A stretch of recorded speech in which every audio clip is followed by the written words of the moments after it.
Hello everyone, मैं तरुण Yadav concept time के platform में आप सभी का स्वागत करता हूं और आशा करता हूं कि आप सब अपने घरों में स्वस्थ होंगे। तो चलिए, हमने परसेंटेज के 4 सेशंस कंप्लीट कर लिए थे और 5वां सेशन आने में कुछ देरी हो गई क्योंकि हमारी कोचिंग के हॉल में कुछ कंस्ट्रक्शन का काम चल रहा था, जिसकी वजह से हम सेशंस नहीं ले पा रहे थे।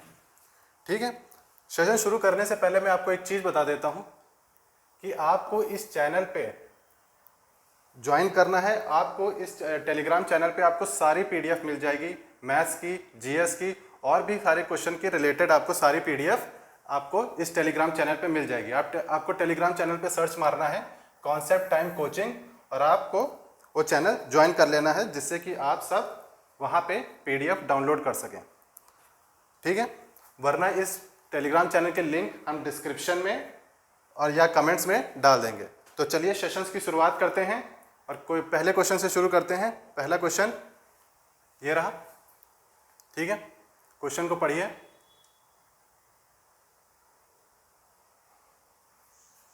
और आप सब लोग एक काम करिए, इस सेशन को ज़्यादा से ज़्यादा शेयर कर दीजिए अपने दोस्तों में, लाइक करिए और चैनल को सब्सक्राइब करिएगा।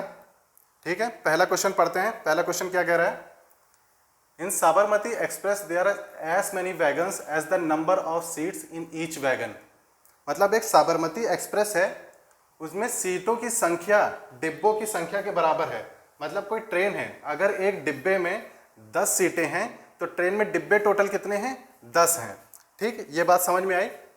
और कह रहा है कि एक से अधिक यात्रियों की बर्थ नहीं हो सकती है। इसका मतलब क्या है कि एक से अधिक यात्रियों की बर्थ नहीं हो सकती। इसका मतलब यह है कि एक सीट पे सिर्फ एक ही आदमी बैठ सकता है, एक सीट पे सिर्फ एक ही आदमी बैठ सकता है। जैसे इंग्लिश में लिखा है not more than one passenger can have the same birth. मतलब एक सीट पर सिर्फ एक ही आदमी बैठ सकता है। अब कह रहा है if the middle most compartment carrying 25 passengers is filled with 71.428% of its capacity. मतलब कि एक मध्यम डिब्बे की बात करी गई, एक बीच के डिब्बे की बात करी गई है कि कह रहा है कि उसमें 25 पैसेंजर बैठे हुए हैं। कितने पैसेंजर बैठे हुए हैं? उसमें 25 पैसेंजर बैठे हुए हैं। 25 पैसेंजर बैठे हुए हैं। ठीक है, 25 पैसेंजर बैठे हुए हैं। और कह रहा है जो 25 पैसेंजर बैठे हुए हैं वो उसके 71.428% है किसका? उस डिब्बे की कैपेसिटी का। तो मतलब क्या कह रहा है? 71.428%। ठीक है, एक मध्यम डिब्बे की बात करी गई है और कह रहा है कि उस डिब्बे में 25 लोग बैठे हैं और 25 लोग क्या हैं? उसकी कैपेसिटी के 71.428% है। ठीक, मैं कैपेसिटी मान लेता हूँ कितना? सी मान लेता हूँ या एक्स मान लेता हूँ? कैपेसिटी में मान लेता हूँ सी। ठीक, मैंने सी मान ली। अब मैंने परसेंटेज के पहले पार्ट में, पहले वीडियो में आपको समझाया था कि 71 3/7 को आप ये भी लिख सकते हैं, आप दोनों को ये लिख सकते हैं 71.42 या 71 3/7। आपको समझाया था कितना होता है? ये होता है 5/7। ठीक, ये होता है 5/7। इसका रेशियो कितना होता है? 5/7। उन रेशियो को आप अच्छे से देख लीजिएगा। अगर आपको नहीं मालूम है इन रेशियो के बारे में तो वो वीडियो देख लीजिए, उसमें बहुत अच्छे से रेशियो के बारे में समझाया गया। ठीक, मतलब कह रहे हैं कि एक मध्यम डिब्बा है, वो अपनी कैपेसिटी का 5/7 भरा हुआ है और उसमें बैठे कितने हैं? 25 पैसेंजर। तो मतलब कैपेसिटी का 5/7 कितना हुआ? 25 पैसेंजर के बराबर हुआ। तो यहाँ से मैं उसकी कैपेसिटी निकाल सकता हूँ कि नहीं? कैपेसिटी निकाल सकता हूँ, कैपेसिटी निकाल लूँगा। तो मेरी कैपेसिटी कितनी आ गई? 25 कितनी आ गई? 35 पैसेंजर की आ गई। मेरी कैपेसिटी कितनी आ गई? 35 की आ गई। 35 पैसेंजर मतलब एक डिब्बे में कितने लोग बैठ सकते हैं? एक डिब्बे में कितने लोग बैठ सकते हैं? 35 बैठ सकते हैं। पर क्वेश्चन की पहली लाइन में लिखा था कि डिब्बों की संख्या और सीटों की संख्या बराबर हैं। मगर अगर एक डिब्बे में 35 सीटें हैं तो टोटल डिब्बे कितने हैं? टोटल डिब्बे कितने हैं? टोटल वैगन्स कितने हैं? टोटल वैगन्स कितने हो गए? 35। तो टोटल वैगन्स भी कितने हो गए? 35 हो गए। ठीक है, अब मैं ये हटा रहा हूँ जरा। अब आगे क्वेश्चन पढ़ते हैं। तो ट्रेन में यात्रियों की अधिकतम संख्या का पता लगाएं जिसमें संयोजित किया जा सकता है यदि इनमें न्यूनतम 20% सीटें खाली रखनी है। तो अब कह रहा है कि बताओ ट्रेन को हम कितना ज़्यादा भर सकते हैं या कितने पैसेंजर बैठा सकते हैं तब भी हमारे पास 20% सीटें क्या रहें, खाली रहें। Find the maximum number of passenger in a train that can be accommodated, मतलब ट्रेन में हम मैक्सिमम कितने लोग बैठा सकते हैं कि हमारे पास मिनिमम 20% सीटें खाली रहें। तो देखो, अगर मैं कह रहा हूं कि एक डिब्बे में कितनी 35 सीटें हैं और टोटल डिब्बे कितने हैं, 35 हैं, टोटल डिब्बे कितने हैं, 35 हैं, तो टोटल नंबर ऑफ सीट्स कितनी हो गई, टोटल नंबर ऑफ सीट्स कितनी हो गई, अगर मैं कहूँ टोटल नंबर ऑफ सीट्स कितनी होगी, वो होगी कितनी, 35 इंटू 35 डिब्बे और हर एक डिब्बे में 35 सीट। तो इसको मल्टीप्लाई करोगे कितना हो जाएगा, आपने स्क्वायर का सीखा होगा, 5 का कितना होता है 25 स्क्वायर और 3 का 1 से ज़्यादा 3 4 12। अगर मुझे 35 का वर्ग निकालना है तो मैं ऐसे निकाल सकता हूँ कि नहीं, अगर आपको 35 का वर्ग निकालना है, स्क्वायर निकालना है, 35 का स्क्वायर कैसे निकलता है, ठीक है, 35 का स्क्वायर कैसे निकलता है, मतलब आखिरी में जब 5 होता है तो उसको 25 कर दो, 25 कर दो, और 3 से बड़ा 1, 3 से एक ज़्यादा क्या होता है 4 होता है, 3 से ज़्यादा क्या होता है 4 होता है, तो इन दोनों को मल्टीप्लाई कर दो, कितना आ जाएगा 1225। ठीक, हमारा कितना आ गया 1225 आ गया। ठीक है, मैं क्वेश्चन को थोड़ा ऊपर कर रहा हूँ, जरा थोड़ी जगह मिल जाएगी, ठीक है। अब देखो, ठीक है, अब टोटल सीटें कितनी आ गई मेरे पास 1225, ये तो हमारी टोटल सीटें हैं, हमारी टोटल सीट कितनी होगी 1225, पर इनमें ना, इनमें क्या करना है, टोटल कितनी सीटें आ गई, हमारी टोटल सीटें आ गई 1225, पर इनमें से मुझे 20% खाली रखना है। तो अगर मैं कहता हूँ 1225 का 20% कितना होता है, 1225 का 20% कितना होता है, 20% का रेशियो कितना होता है 1/5 होता है। तो इसका 1/5 निकालोगे कितना हो जाएगा, अगर मैं कह दूं 1225 का, थोड़ा हटा लेता हूं इसको मैं, अगर मैं कह दूं 1225 का 20% निकालना मतलब 1/5 करना है, तो कितना हो गया 5 2 10, 5 4 20, 5 5 25, मतलब 1225 का 20% कितना हो गया 245 हो गया। तो इसमें मैं 245 माइनस करूंगा कितना आ जाएगा, इसमें मैं 245 माइनस करूंगा कितना आ जाएगा, वो आ जाएगा 980, वो आ जाएगा 980, वो कितना आ जाएगा 980 आ जाएगा। ठीक है, तो आपका आंसर कितना हो गया 980 हो गया। ठीक है, क्योंकि हमें 20% सीटें खाली रखनी थी। ठीक है, समझ में आ गया, ठीक है, समझ में आ गया। तो चलिए अगले क्वेश्चन की तरफ चलते हैं। ठीक है, आप सेशन को ज़्यादा से ज़्यादा शेयर कर दीजिए, आप इस सेशन को ज़्यादा से ज़्यादा शेयर कर दीजिए। चलिए अगले क्वेश्चन की तरफ बढ़ते हैं। ठीक है, अगला क्वेश्चन क्या कह रहा है, if the income tax is increased by 19%, the net income is reduced by 1%। इस क्वेश्चन को करने से पहले इसका कुछ लॉजिक समझ लीजिए। ठीक है, इसका कुछ लॉजिक समझ लीजिए। देखिए, लॉजिक ये है कि अगर मैं बात करता हूँ, एक चीज़ होती है इनकम, क्या होती है, इनकम होती है, इनकम होती है, ठीक, इनकम होती है। ठीक, इनकम में जब टैक्स घट जाता है, क्या हो जाता है, टैक्स घट हो जाता है। टैक्स अगर घट जाता है तो हमारी क्या होती है, इन हैंड सैंडली, या इसको मैं कह देता हूँ, मेरी मिल जाती है मुझे नेट इनकम। क्या मिल जाती है, नेट इनकम मिल जाती है, नेट इनकम मिल जाती है। ठीक, ठीक, ये होती है कि आय, इसको क्या हिंदी में बोलते हैं, आय बोलते हैं, आय, और टैक्स को क्या बोलते हैं, कर। ठीक, अगर हमारी जो इनकम होती है, आय होती है, उसमें कर माइनस कर दिया जाता है तो हमें क्या मिल जाता है, मैं इसको लिख लेता हूँ शुद्ध आय, लिख लेता हूँ, या तो शुद्ध आय, ठीक, शुद्ध आय, ये लिख सकता हूँ। ठीक, ये हो गया। अगर मैं कह रहा हूँ, जैसे चीज़ समझिएगा ध्यान से, कि अगर कोई इनकम 100 है, इनकम मेरे पास 100 है, इनकम मेरी कितनी है 100 है, अगर मैं उसमें से 5 टैक्स दे दे रहा हूँ, 5 टैक्स दे रहा हूँ, तो मेरी नेट इनकम कितनी हो गई, मेरी नेट इनकम कितनी होगी, वो हो गई 95, कितनी होगी 95। ठीक, मैंने मान लिया ये मेरी इनकम थी 100 रुपये, मैंने उसमें 5% टैक्स दे दिया, तो मेरी नेट इनकम कितनी हो गई 95। ठीक, ये हो गया। अब मैं क्या करने जा रहा हूँ, अब मैं कह रहा हूँ कि अगर मेरी इनकम में 2 की कमी आ गई, 2 की कमी आ गई, ठीक है, और मेरी इनकम हमेशा बराबर रहेगी, हमेशा बराबर है, मेरी इनकम कांस्टेंट, अगर 100 थी पहले, 100 बाद में भी है। अगर मेरे टैक्स में 2 की कमी आ गई, तो बताओ कि मेरे नेट इनकम में क्या फ़र्क आएगा, नेट इनकम में क्या फर्क आएगा, मेरी इनकम नेट इनकम क्या हो जाएगी, 2 से बढ़ जाएगी, बढ़ जाएगी कि नहीं बढ़ जाएगी, देख लो यहाँ 3 हो जाएगा और यहाँ कितना हो जाएगा 57 हो जाएगा।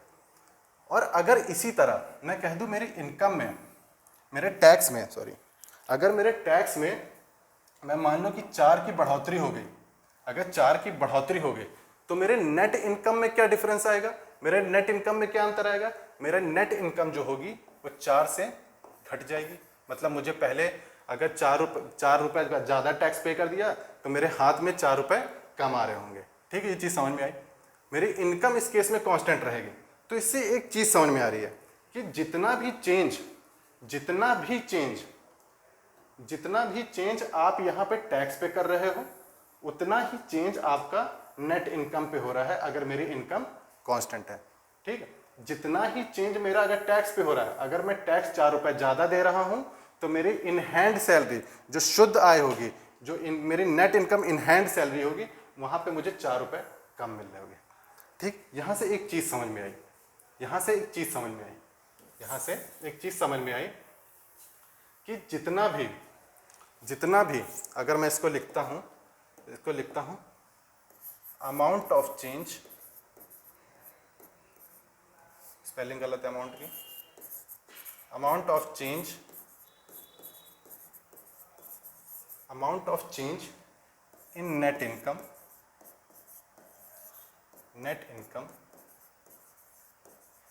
किसके बराबर होगा,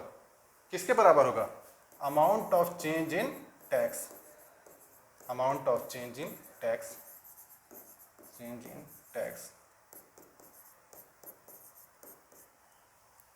अगर मैं इसको हिंदी में लिखना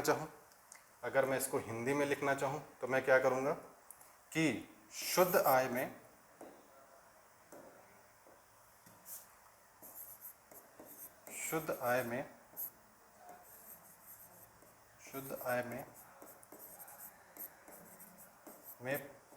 परिवर्तन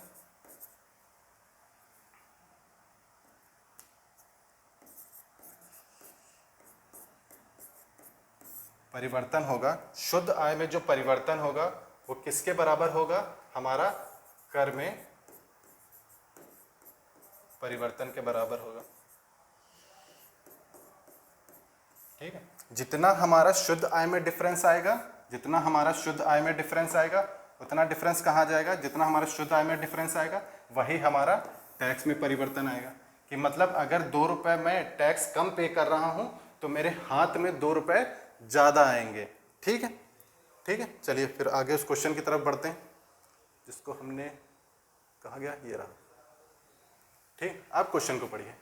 अब कह रहा है यदि आयकर में 19 की income tax is increased by 19%, अगर आयकर में 19% की वृद्धि हुई है तो शुद्ध आय में 1% कम हो गई है, तो आयकर की दर क्या है, मतलब इनकम की टैक्स क्या है। कह रहा है अगर इनकम टैक्स हमारा इंक्रीज कर जाए 19%, अगर इनकम टैक्स हमारा इंक्रीज कर जाए 19% और जो नेट इनकम है वो रिड्यूस हो जाए 1%, तो बताओ रेट ऑफ इनकम क्या था। मतलब एक चीज़ यहाँ पे याद रखिएगा कि यहाँ पे हम प्रतिशत की बात नहीं कर रहे हैं, यहाँ पे अगर परसेंटेज 2 में हो रहा है तो हमको अमाउंट चाहिए, परसेंटेज नहीं चाहिए, क्योंकि परसेंटेज में हमें मालूम करना चाहिए उसका बेस क्या है। पर यहाँ पे संख्या, मात्रा कितनी है, यहाँ पे क्या है, मात्रा में बदलाव कितना आया। ठीक है, तो आपको ये मालूम करना है। ठीक है, तो देखो दोनों में बदलाव तो चेंज रहता है। मतलब जो हमारा 19%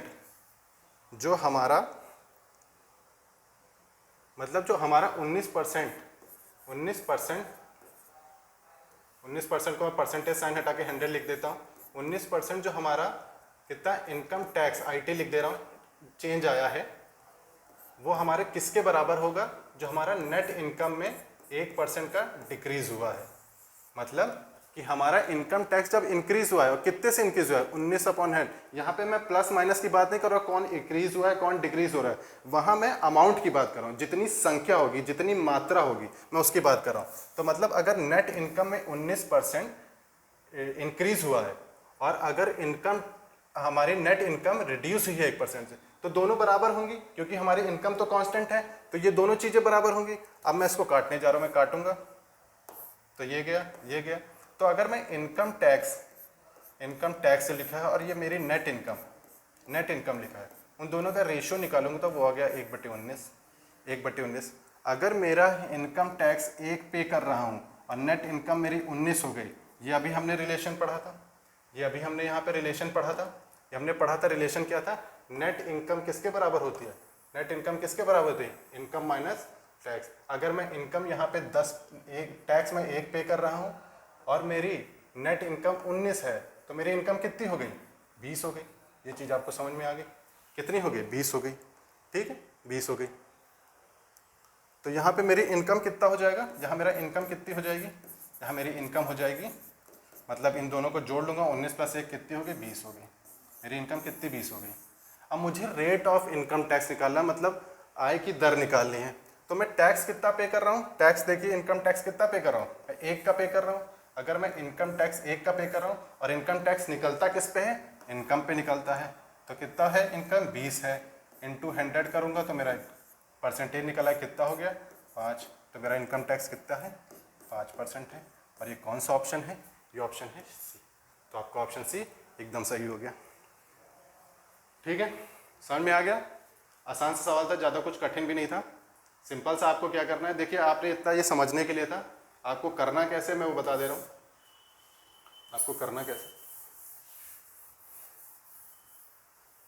आपको करना ऐसे है कि जहाँ पे नेट इनकम में आपका रिड्यूस दिखा रहा है, नेट इनकम की तरह आपका रिड्यूस दिखा रहा है, जो 1% लिखा है, वहाँ पे 1 लिख दिया, परसेंटेज को भूल जाइएगा, ठीक, 1 लिखिएगा और इन दोनों को ऐड कर लीजिए। जो इनकम टैक्स में इंक्रीज हो रहा है तो वो 20 हो गया, इंटू 100 करोगे आप, सीधे सीधे वो आ गया, 5% आ गया।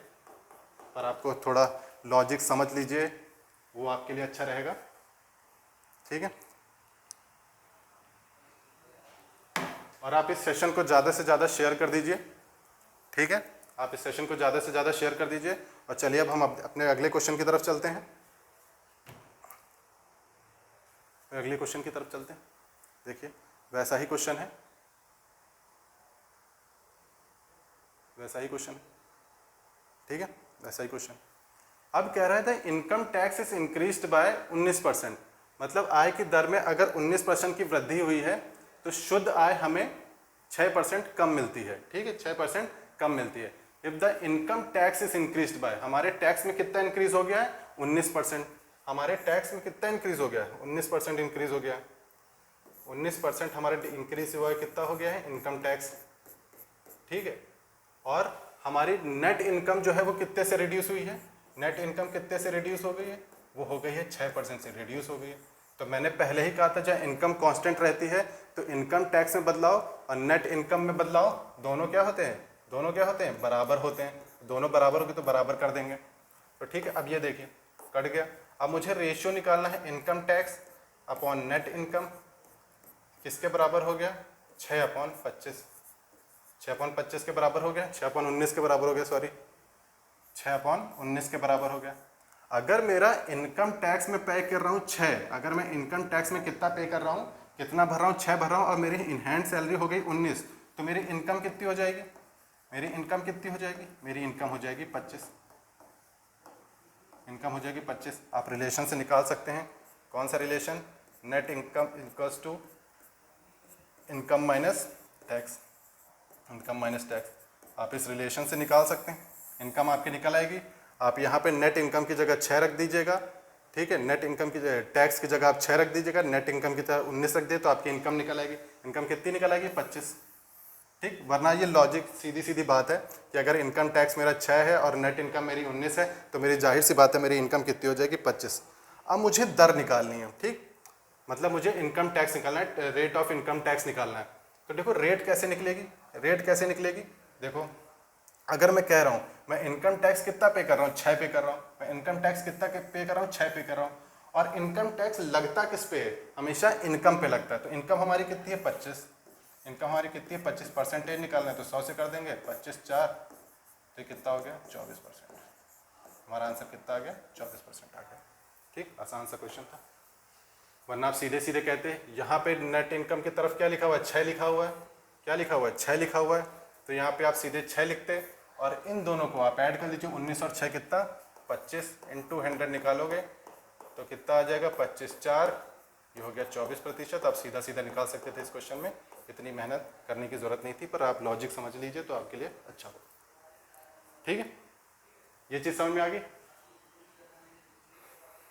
चलिए फिर अगले क्वेश्चन की तरफ चलते हैं। ये रहा अगला क्वेश्चन। ये क्वेश्चन कहाँ, एसएससी सीजीएल मेंस 2017 में आया हुआ है। ठीक है, एसएससी सीजीएल मेंस 2017 में आया हुआ है। ठीक है, पढ़िए इस क्वेश्चन को, तब तक पानी पी लो।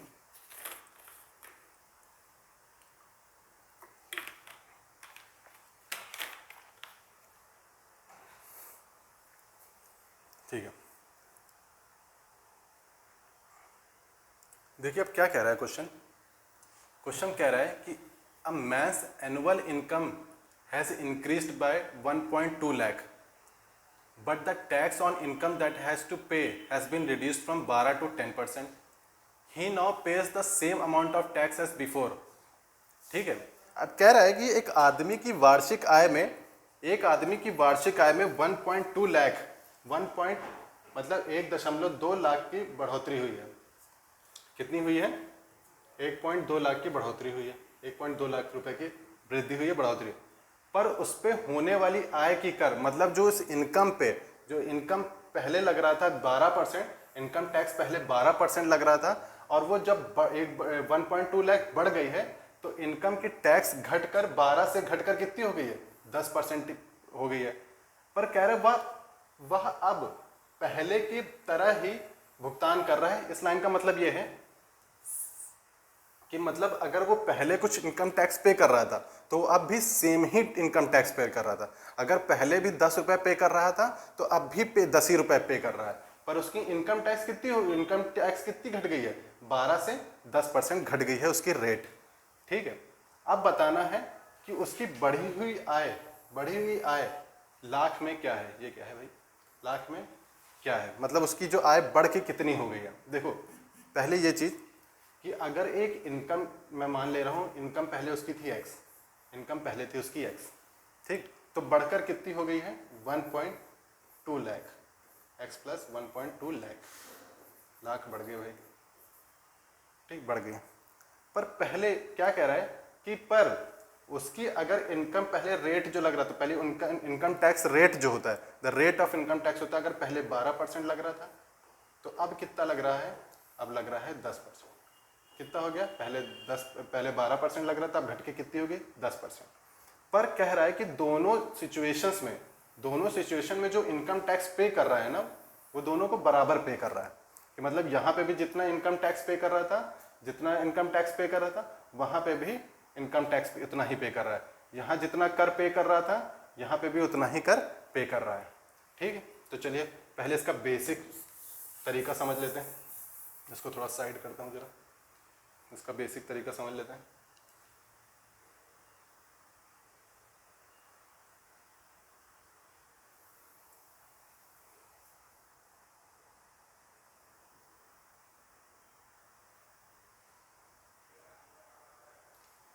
ठीक है,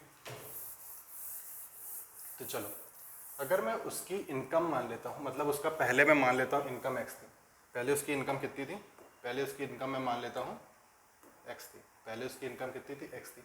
पहले क्या था? एक्स पे कितना परसेंट टैक्स लग रहा है? एक्स पे लग रहा है 12% का टैक्स लग रहा है। कितना लग रहा है? 12% का टैक्स लग रहा है। ठीक, 12% का टैक्स लग रहा है। पर उसकी इनकम बढ़ कितनी गई है? उसकी इनकम बढ़ कितनी गई है? एक मिनट, 12% टैक्स पे लग रहा है। ठीक है, 12% को मैंने 12/100 कर दिया। अब उसकी इनकम जो है बढ़ गई है 1.2 लाख। 1.2 लाख को अगर आप लाख में लिखना चाहते हैं डायरेक्ट लिख लीजिए, वरना आप ऐसे ही लिख लीजिए, कोई दिक्कत नहीं।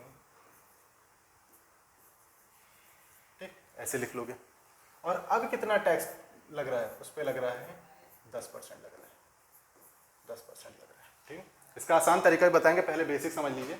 अब उस पर 10% टैक्स लग रहा है। ठीक है, तो अब चलिए हम काटते हैं।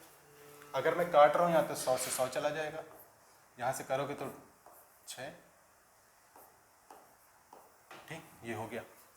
अब क्या है यहाँ पे हो गया 6x, और यहाँ पे कितना हो गया? 5x। ठीक, और यहाँ पे कितना हो गया?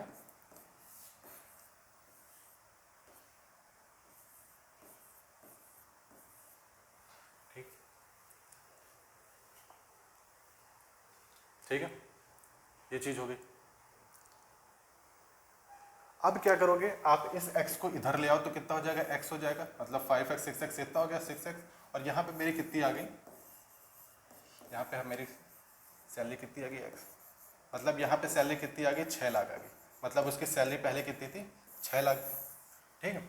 मतलब पहले जो उसकी इनकम थी, इनकम x थी, उस पर 12% टैक्स लग रहा था, पर जब उसकी इनकम बढ़ गई उस पर कितना लग रहा है, 10% का टैक्स लग रहा था। और कह रहा है कि he now pays the same amount of tax as before, मतलब अगर वो पहले भी जितना टैक्स पे कर रहा था वो अब भी उतना ही टैक्स पे कर रहा है। पहले टैक्स कितना पे कर रहा था, ओरिजिनल इनकम का 12% टैक्स पे कर रहा था, क्योंकि पहले कितनी लग रही थी 12% लग रही थी।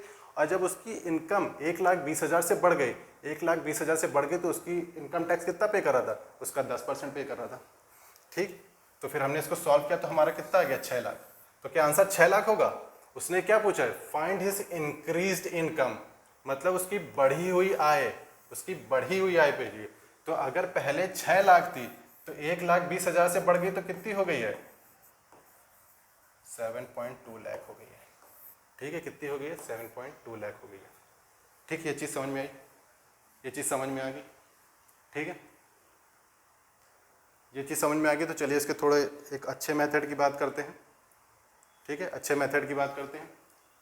चलिए, जो जिससे आपको एग्जामिनेशन में उससे करना है, आप इस सेशन को ज़्यादा से ज़्यादा अपने दोस्तों में शेयर कर दीजिए, ठीक है। हम लोग इतनी मेहनत करके पढ़ा रहे हैं, आप ज़्यादा से ज़्यादा इस सेशन को शेयर कर दीजिए। चलिए फिर आगे बढ़ते हैं। मैं कह रहा हूँ कि अगर पहले उसकी इनकम x थी, ठीक, और फिर इनकम बढ़ कितनी गई है, इनकम बढ़ कितनी गई है, 1.2 लाख से बढ़ गई, ठीक। पर जो टैक्स रिड्यूस हुई है, पहले तो 12% टैक्स लग रहा था, पहले तो 12% टैक्स लग रहा था, अब कितना लग रहा है, बढ़ने के बाद कितना लग रहा है, 10% का लग रहा है।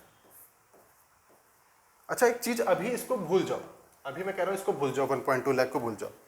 अगर 1.2 लाख ना बढ़ा होता, अगर 1.2 लाख ना बढ़ा होता तो उसकी जो इनकम टैक्स पे कर रहा है कम लगता कि नहीं, मतलब अगर पहले 12% लग रहा था और अब 10% से लग रहा है, मतलब तो 2% उसकी इनकम टैक्स डिक्रीज होनी चाहिए थी। अगर मैं 1.2 नहीं मान रहा, उसकी 2% से इनकम टैक्स इंक्रीज रिड्यूस होनी चाहिए थी, मतलब 2% इनकम का रिड्यूस होना चाहिए था, 2% इनकम का रिड्यूस होना चाहिए था, ठीक। 2% इनकम मतलब, या मान लो उसकी इनकम कितनी थी, एक्स मानी हमने, 2% रिड्यूस होना चाहिए था, 2% क्या है, रिड्यूस होना चाहिए था।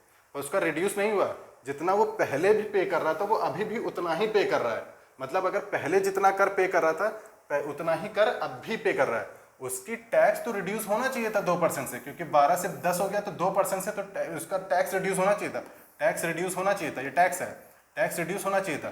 पर क्यों नहीं रिड्यूस हुआ है, क्योंकि जो बढ़ी हुई इनकम है, मतलब 1,20,000 में अब ऐसे लिख दे रहा हूँ, 1,20,000, ठीक, 1,20,000 जो उसकी इंक्रीज हुई है उस पर भी 10% लगना शुरू होगा, उस पर भी 10% लगना शुरू होगा। 10% को आप ऐसे भी लिख सकते हो, ठीक है। उसकी इनकम टैक्स, उसका टैक्स जो है 2% से रिड्यूस होना चाहिए था, पर क्यों नहीं हुआ, क्योंकि जो इनकम इसकी बढ़ गई है उस पर भी अब 10% लगना शुरू हो गया, उस पर भी 10% लगना शुरू हो गया।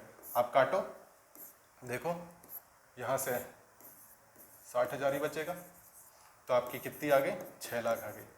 अगर हमारी ओरिजिनल इनकम 6 लाख आ गई तो हमारी बढ़ के 1.2 लाख बढ़ के तो कितनी हो गई, 7.2 लाख हो गई है, 7.2 लाख हो गई है। कितनी हो गई है, 7.2 लाख। यही हमारा आंसर है, ठीक है, यही हमारा आंसर है। समझ में आया, समझ में आया। चलिए आगे भी, ठीक है, आगे बढ़े। ये रहा हमारा दूसरा क्वेश्चन, ये भी हमारा क्या है, सीजीएल 2017 के मेंस में आया हुआ है, ठीक है, आप अच्छे से पढ़िए। लिख रहा है अब man annual income is increased by 2 lakh. अगर किसी आदमी की इनकम 2 लाख से इंक्रीज हो गई है, किसी आदमी की इनकम 2 लाख से इंक्रीज हो गई है, पर जो टैक्स, जो रेट लग रहा था, tax on the income tax that has to pay, मतलब पहले अगर इनकम पे 20% टैक्स लग रहा था तो अब कितना लग रहा है बढ़ने के बाद, 16% लग रहा था। पर वो क्या कह रहा है, he now pays the same amount of tax as before, मतलब जितना टैक्स पहले भी पे कर रहा था उतना अभी भी उतना ही पे कर रहा है। उसकी इंक्रीज हुई इनकम बतानी है।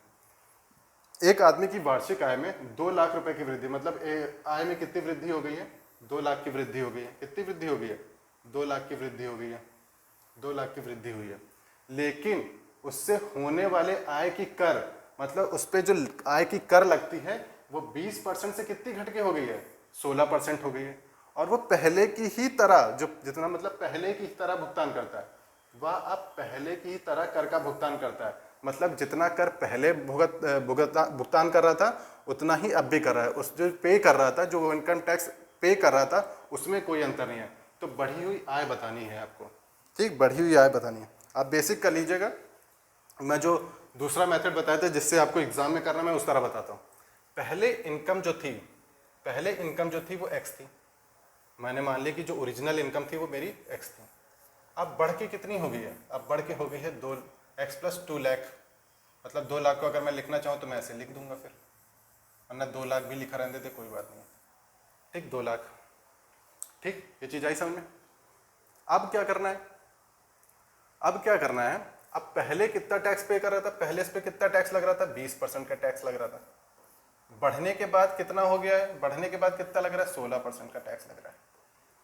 अब मैं कह रहा हूं, अगर मैं कह रहा हूं 2 लाख में अभी भूल जाता हूं, इस 2 लाख को अगर मैं भूल जाता हूं, तो मेरी इनकम टैक्स में अगर मेरी 1 लाख कितनी 2 लाख इनकम नहीं बढ़ी होती तो मैं कितना कम टैक्स पे कर रहा होता, मैं कर रहा होता 4% कम टैक्स पे कर रहा था इनकम का।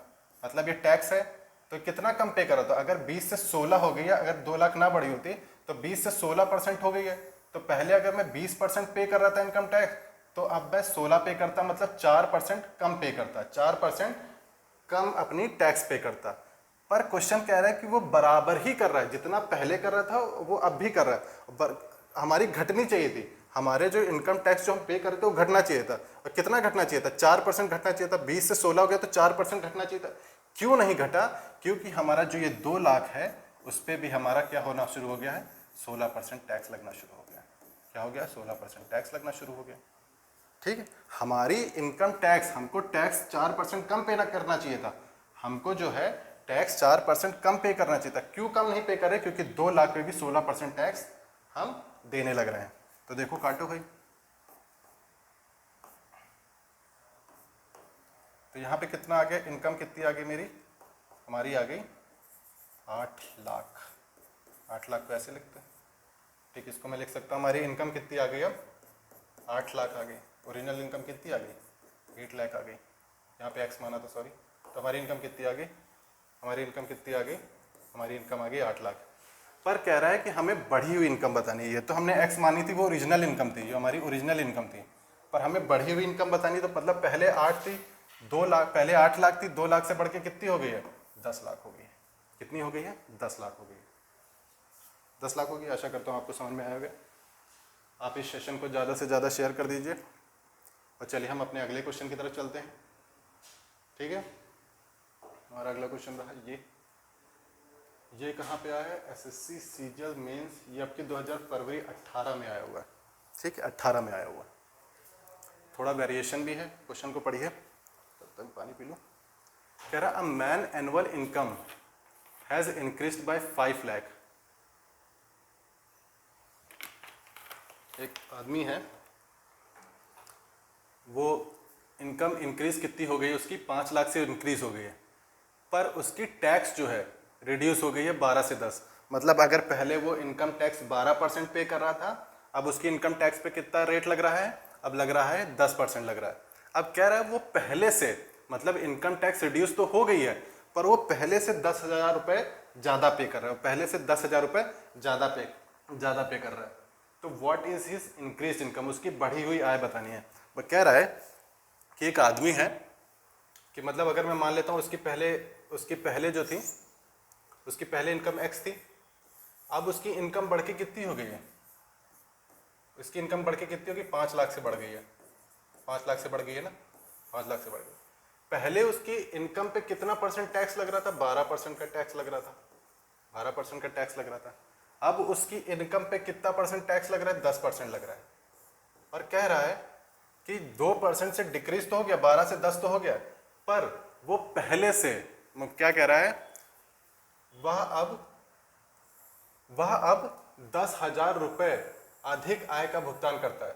मतलब पहले अगर कोई टैक्स पे कर रहा था, अगर पहले कोई टैक्स पे कर रहा था यहाँ पे, तो अब यहाँ पे 10,000 रुपये ज़्यादा पे कर रहा है, 10,000 रुपये ज़्यादा पे कर रहा है। यहाँ पे कोई भी अगर टैक्स पे कर रहा था तो वहाँ पे 10,000 रुपये ज़्यादा टैक्स पे कर रहा है। उसकी हमें बढ़ी हुई इनकम बतानी है, उसी हमें बढ़ी हुई इनकम बतानी है। चलो इसको ज़रा छोटा कर देते हैं लोग।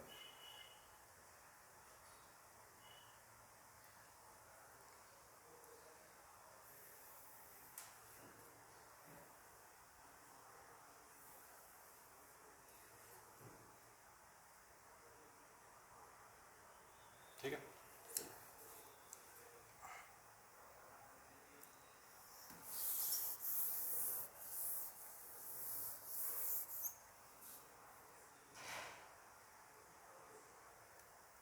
चलिए इसका पहले बेसिक समझ लेते हैं। ठीक, कि अब हम 10,000 रुपये ज़्यादा पे कर रहे हैं, मतलब हमारी इनकम बढ़ कितनी गई है। अब हमारी इनकम बढ़ गई है,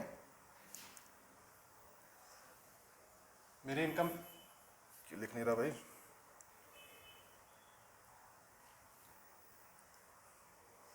कि मेरी इनकम 5 लाख से बढ़ गई। 5 लाख को अगर डायरेक्ट लिखना चाहे, वरना आप ऐसे भी लिख लो, कोई दिक्कत नहीं है। 5 लाख बढ़ गई है, उस पर कितना टैक्स लग रहा है, उस पर लग रहा है रेट कितना लग रहा है, 10% का लग रहा है। ठीक, और पहले कितना लग रहा था, मतलब हमारी इनकम टैक्स जब बढ़ गई उस पर रेट कितना लग रहा है, 10% का लग रहा है। घट के कितना हो गया, 10% पर लग रहा है। और पहले कितना लग रहा था, जब हमारी बढ़ी नहीं थी तो कितना लग रहा था, 12% का टैक्स लग रहा है। और हम लोग क्या कर रहे हैं, हम लोग क्या कर रहे हैं, अब 10,000 रुपये ज़्यादा पे कर रहे हैं। कितना ज़्यादा पे कर रहे हैं, 10,000 रुपये ज़्यादा पे कर रहे हैं। ठीक, अब मैं इस ब्रैकेट को खोलूँगा, आ जाएगा यहाँ पे 10x/100। 5 लाख का आप 10% निकालोगे, अगर इसका आप 10% निकालोगे, मतलब अगर 5 लाख का 10% निकालोगे, 10% का रेशियो क्या होता है, 1/10 होता है। तो कितना हो गया, ये हमारा हो गया 50,000 हो गया। तो यहाँ पे मेरा कितना आ जाएगा, यहाँ पे आ जाएगा मेरा 50,000 आ गया, माइनस 12x/100 इक्वल्स टू, ये हो गया हमारा 10,000। कितना हो गया, 10,000 हो गया। ठीक, सिंपल कैलकुलेशन। अब मैं इस 12x को कितना आ जाएगा यहाँ पे, मतलब ये आ जाएगा 10x/100 माइनस 12x/100। ये अब 50,000 उधर चला जाएगा, तो मतलब माइनस में आ जाएगा 50,000 प्लस 10,000।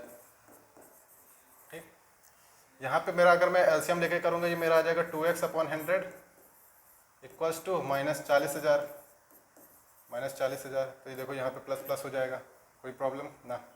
अगर मैं इसको काटूंगा तो कितना आ जाएगा, 20,000 यहाँ से आ जाएगा। अगर मैं x निकालूंगा तो मेरा ये आ जाएगा 20 लाख आ गया, या इसको मैं क्या देता हूँ 20 लाख आ गया। तो मेरी ओरिजिनल इनकम कितनी थी, 20 लाख थी, मतलब ओरिजिनल इनकम कितनी हो गई, 20 लाख हो गई। अब मुझे बताना क्या है, इंक्रीज्ड इनकम बतानी है, उसकी बढ़ी हुई आय बतानी है। तो उसकी बढ़ी हुई आय कितनी हो जाएगी, अगर पहले 20 थी और 5 लाख से और बढ़ गई है, और कितने से बढ़ी है, 5 लाख से बढ़ गई है, तो बढ़ के कितनी हो जाएगी, 25 हो जाएगी। बढ़ के कितनी हो जाएगी, 25 हो जाएगी। ठीक है, ये तो बेसिक मेथड था, आशा करता हूँ समझ में आया होगा। ठीक है, बेसिक मेथड था। ठीक है, और चलिए अब इसको जो जैसे एग्जाम में करना है उस तरह चलते हैं कि कैसे एग्जाम में करना है इस क्वेश्चन को। ठीक, उस मेथड की बात करते हैं। देखो फिर, देखो अगर मैं मान ले रहा हूँ उसकी ओरिजिनल इनकम कितनी थी, x थी। ठीक, अब वो बढ़ कितने से गई है, 5 लाख से बढ़ गई है, मतलब मैं 5 डायरेक्ट लिख दे रहा हूँ। ठीक, 5 लाख से बढ़ गई। अब उसकी इनकम रिड्यूस कितनी हो गई है, 12% से कितनी हो गई है, 10% हो गई है, 10% रिड्यूस हो गई है। ठीक है, अच्छा 5 लाख तो बढ़ा हुआ है ना, 5 लाख बढ़ा हुआ है, मतलब अगर उसको बढ़ा हुआ है तो मैं कह देता हूँ 5 लाख का 10% कितना होना है, क्योंकि देखो 2% घटना तो था ही, वो तो मैं मान रहा हूँ, पर अगर 5 लाख का बढ़ रहा है तो उस पर 10% लग रहा है ना। 5 लाख पे कितना लग रहा है, 10%। 5 लाख का 10% कितना होता है, 50,000 होता है। मतलब 5 लाख पे 10% कितना होता है, 10% कितना होता है, वो होता है 50,000। कि मतलब ये है कि उसको 50,000 टैक्स तो पे करना चाहिए था, 50,000 टैक्स पे करना चाहिए था, पर वो पे कितना कर रहा है अब ज़्यादा। अब वो ज़्यादा पे कितना कर रहा है, वो सिर्फ पे कर रहा है 10,000 रुपये। वो सिर्फ पे कितना कर रहा है, 10,000 रुपये पे कर रहा है। तो इसका कितना टैक्स बच जा रहा है, उसका टैक्स बच जा रहा है 40,000 रुपये बच जा रहा है। मतलब उसको जो इनकम बढ़ी हुई है उस पर उसको 5% टैक्स अगर पे करता है, मतलब जो उसकी इनकम 5 लाख बढ़ी हुई है उस पर अगर वो 10% इनकम टैक्स पे कर रहा था तो वो कितना पे कर रहा होता? वो 50,000 पे कर रहा होता। वो कितना पे कर रहा होता? 50,000 पे कर रहा होता। पर वो पे कितना कर रहा है ज़्यादा? 10,000 ही ज़्यादा पे कर रहा है। और तो वो 40,000 कहाँ गया? वो 40,000 क्यों नहीं पे कर रहा है? वो 40,000 इसलिए नहीं पे कर रहा है क्योंकि इनकम पे पहले जो 12% लग रहा था अब वो सिर्फ 10% लग रहा है। मतलब कितना परसेंट का डिक्रीज हो गया? 2%।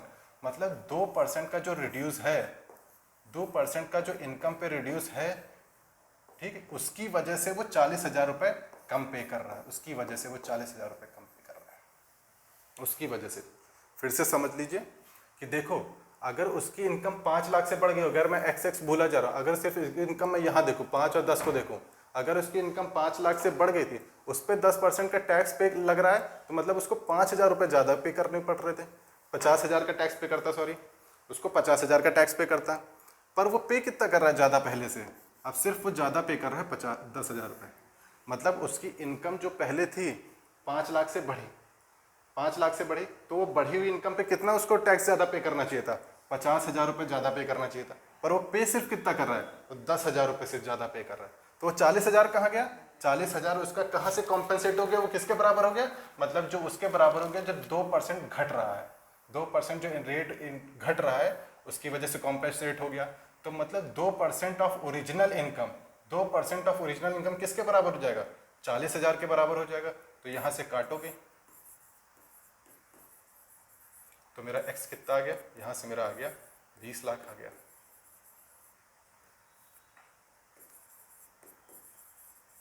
बीस लाख आ गया, ठीक है।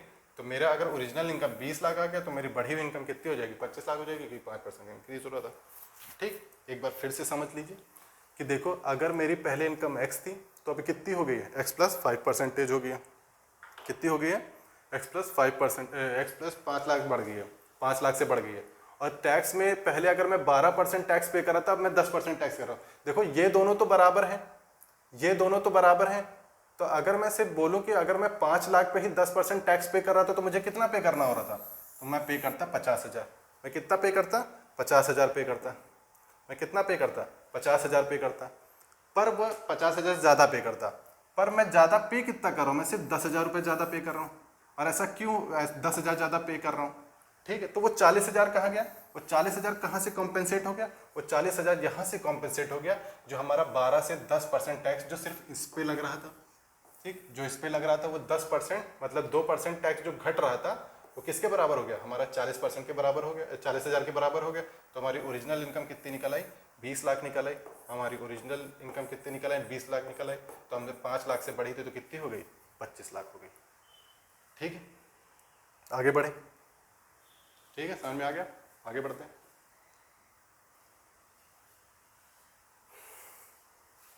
आप इस सेशन को ज़्यादा से ज़्यादा शेयर कर दीजिए।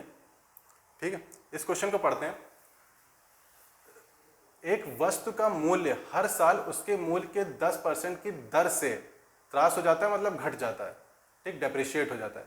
यदि वस्तु का वर्तमान मूल्य 729 रुपये है, कितना है? 729 रुपये। कितना है? 729 रुपये।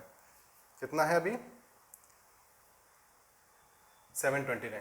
कितना है? 729 रुपये है। तो 3 वर्ष पहले, मतलब 3 वर्ष पहले उसका मूल्य क्या था? ठीक है, मतलब the value of the article depreciate every year at the rate of, मतलब अगर मैं मान लेता हूं कि 3 साल पहले कोई मूल्य रहा होगा x। ठीक, मैं कितना मान लेता हूं? अगर 3 साल पहले कोई मूल्य रहा होगा x, ठीक, तो हर साल उसमें 10% की डेप्रिसिएशन आ जाता है। ठीक, 10% घट जाता है मान लो, तो 10% घट जाता है, मतलब 10% का रेशियो कितना होता है? 1/9। तो मैं मल्टीप्लाइंग फैक्टर की बात करूंगा, जो पहले मैंने आपको पहले पढ़ा चुका हूँ थ्योरी में। परसेंटेज की थ्योरी आपने नहीं देखी तो देखी, जब वहाँ पे अच्छे से पढ़ाया। मतलब 10% से घट, मतलब पहले अगर मेरी वैल्यू कोई यहाँ पे, सॉरी 10 होगा, कितना होता है रेशियो? 1/10 होता है। ठीक, 1/10 होता है। अगर मेरी वैल्यू पहले कोई 10 थी तो 10 का 10% कितना होता है? 1 होता है। मतलब अगर कोई पहले वैल्यू मेरी 10 थी, 1 से घट गई है तो कितनी हो गई है? 9/10। तो इसका मल्टीप्लाइंग फैक्टर कितना हो गया? 9/10।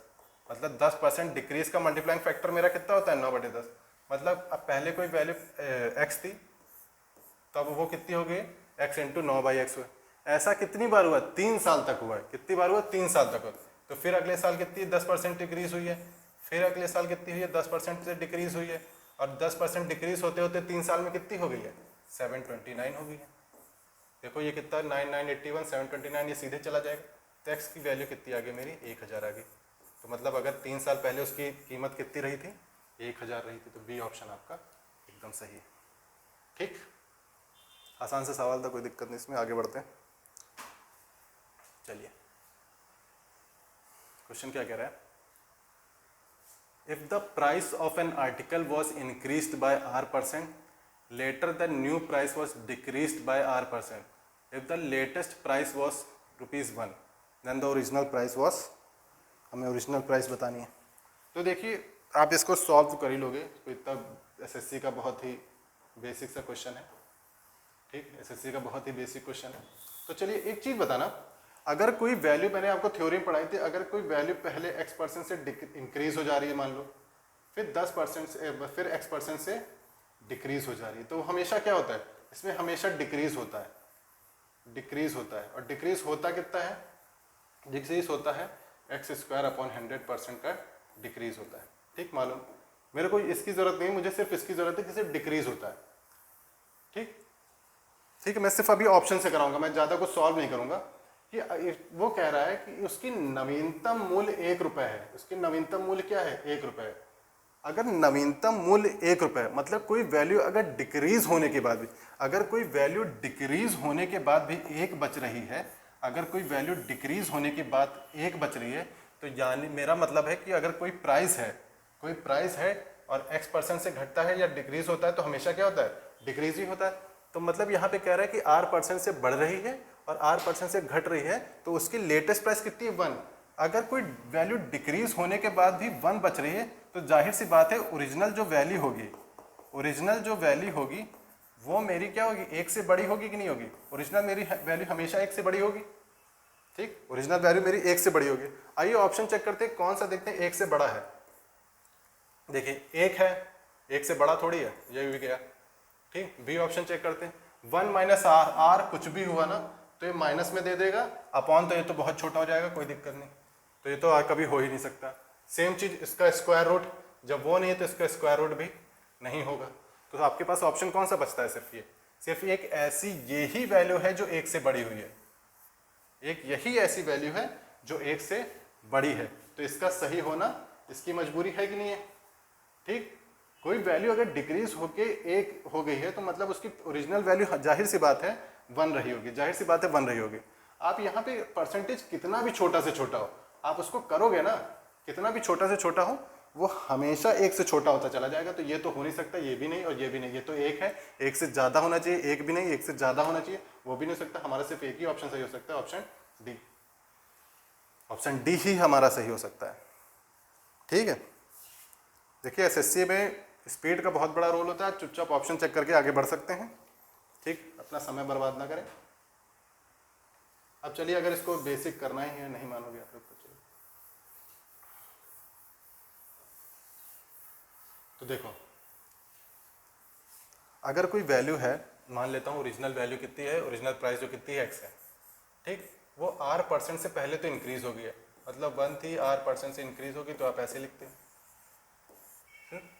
फिर कह रहा है वो r% से डिक्रीज भी हो गई है। ठीक, और वो अब हो कितनी गई है? 1 हो गई है।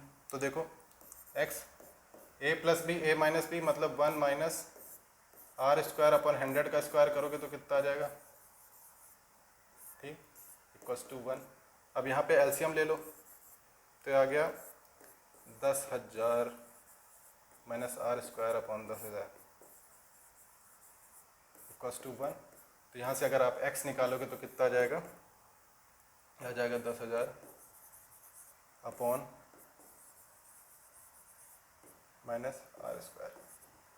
तो ये कौन सा ऑप्शन है? ये ऑप्शन डी है। कौन सा ऑप्शन है? ये वाला ऑप्शन है। ठीक, इतना कोई कठिन भी नहीं था। अब आगे बढ़े, आगे बढ़े।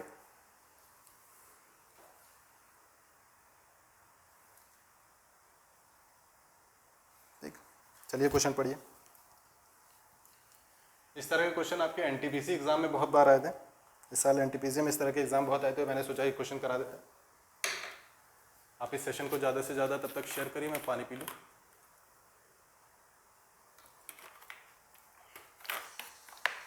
कह रहा है कि what percent of a day is 30 minutes. एक दिन का कितना प्रतिशत 30 मिनट होता है? एक दिन का कितना प्रतिशत 30 मिनट होता है? सिंपल परसेंटेज का क्वेश्चन है, बेसिक।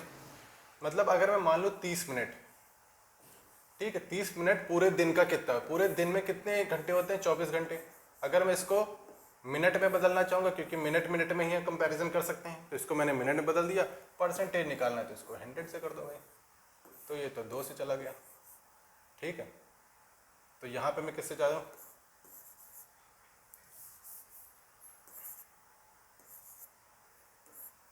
तो ये मेरा कितना आ गया? 25/12। तो देखो इसको डिवाइड करो, कितना आ जाएगा? 12 2 24 आ जाएगा। ठीक है, फिर 1 बचेगा और पॉइंट लगाओगे, 12 8 96 होता है, 2.08 2.8 है, तो ये आंसर मेरा सही हो जाएगा। इसके अलावा कुछ नहीं हो सकता। पूरा करने की ज़रूरत नहीं थी, आपका 2.08 आ गया। तो आप देख लो आपका ऑप्शन कौन सा हो गया? बी ऑप्शन हो गया, उसके अलावा कोई सही नहीं हो सकता।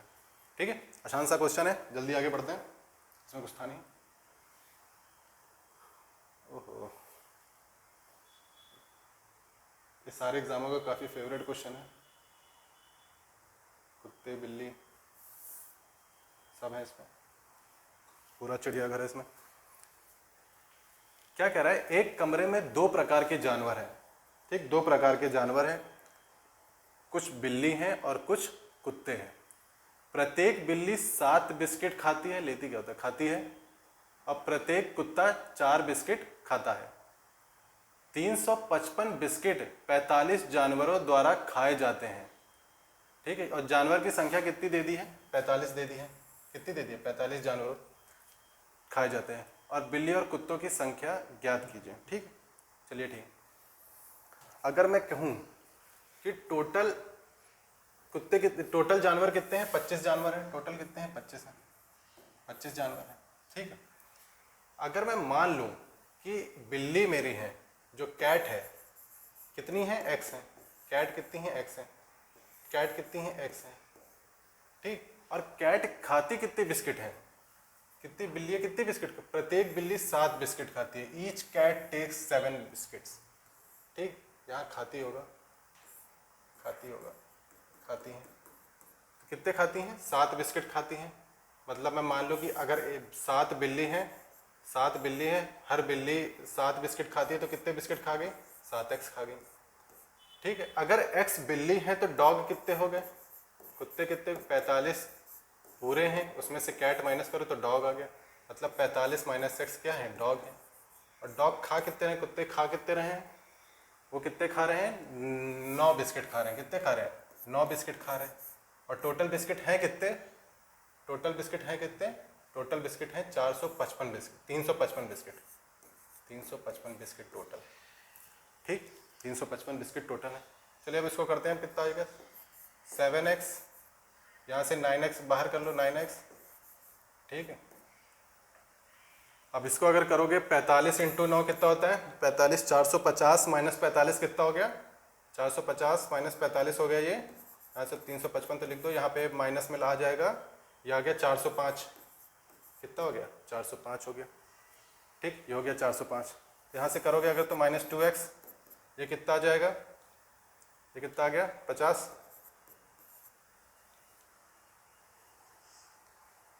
कितना आ गया? अगर 455 में माइनस करोगे कितना आ जाएगा? 50 आ जाएगा। ठीक है, तो अगर मैं यहाँ पे -50 तो ये करूँगा तो x कितना आ गया? ये x आ गया मेरा 25 आ गया। x मेरा कितना आ गया? 25 आ गया।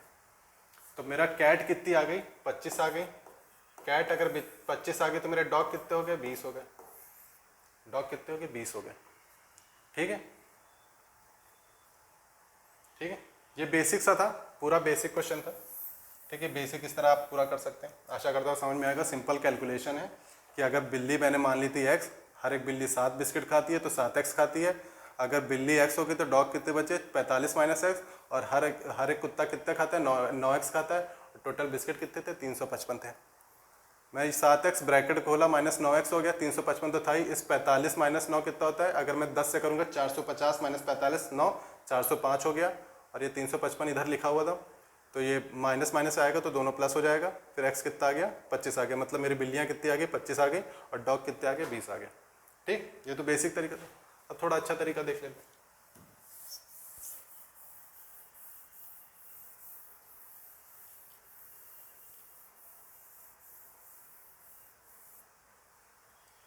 देखो, अगर मैं मान लूँ मेरे पास टोटल जानवर थे 45, टोटल जानवर थे 45, एक तरफ कैट है, एक तरफ डॉग है, एक तरफ डॉग है।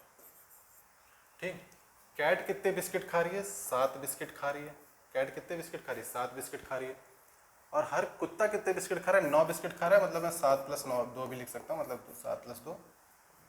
ठीक, अब क्या कह रहा हूँ मैं कि टोटल बिस्किट कितने खाए जा रहे हैं, 355 खाए जा रहे हैं। कितने खाए जा रहे हैं, 355 बिस्किट खाए जा रहे हैं, 355 बिस्किट है। अगर मैं कह रहा हूँ दोनों अगर कुत्ते और बिल्ली सिर्फ साथ साथ ही बिस्किट खा रहे होते हैं, अगर दोनों कैट मतलब कुत्ता और बिल्ली अगर सिर्फ साथ साथ ही बिस्किट खा रहे होते और टोटल 45 हैं, टोटल 45 एनिमल हैं, और दोनों लोग साथ साथ खा रहे तो कितना हो जाता, ये करो जरा, कितना हो गया 315। ये कितना आ गया 315 आ गया, कितना आ गया 315। अगर दोनों साथ साथ ही बिस्किट खा रहे होते तो 315 बिस्किट खा लिए होते, 315 बिस्किट खा लिए होते, तो बच्चे कितने 40 बिस्किट बचे, 40 बिस्किट बढ़ जाते, और 40 बिस्किट बचे हुए खा कौन रहा, वो कुत्ता खा रहा होगा, वो कुत्ता खा रहा होगा। ठीक है, अगर साथ साथ ही खा रहे होते तो 355 बिस्किट 45 लोग 45 जानवर 315 बिस्किट खा लेते, अगर सिर्फ साथ साथ बिस्किट खा रहे। पर कुत्ता जो है वो दो अलग से भी तो खा रहा है, दो दो अलग बिस्किट से भी खा रहा है, तो अगर दो दो अलग भी खा रहा है तो टोटल कुत्ते कितने हो गए 20 हो गए। 40 बिस्किट खाने थे, हर एक कुत्ता दो दो ज़्यादा खा रहा है, तो टोटल कुत्ते कितने हो गए 20 हो गए।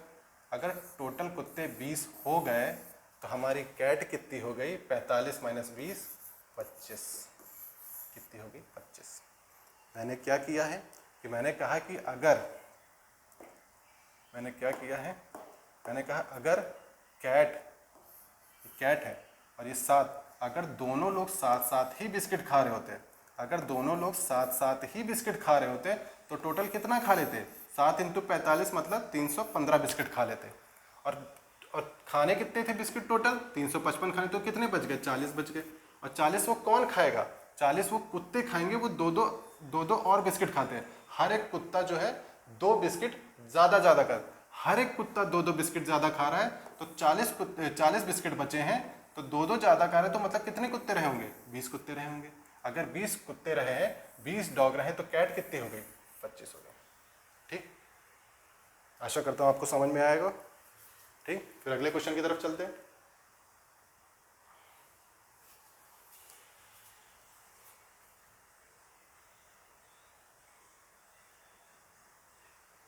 देखिए, इस तरह का क्वेश्चन आपके एनटीपीसी में इस बार काफ़ी आया, लगभग हर शिफ्ट में थोड़े थोड़े आए।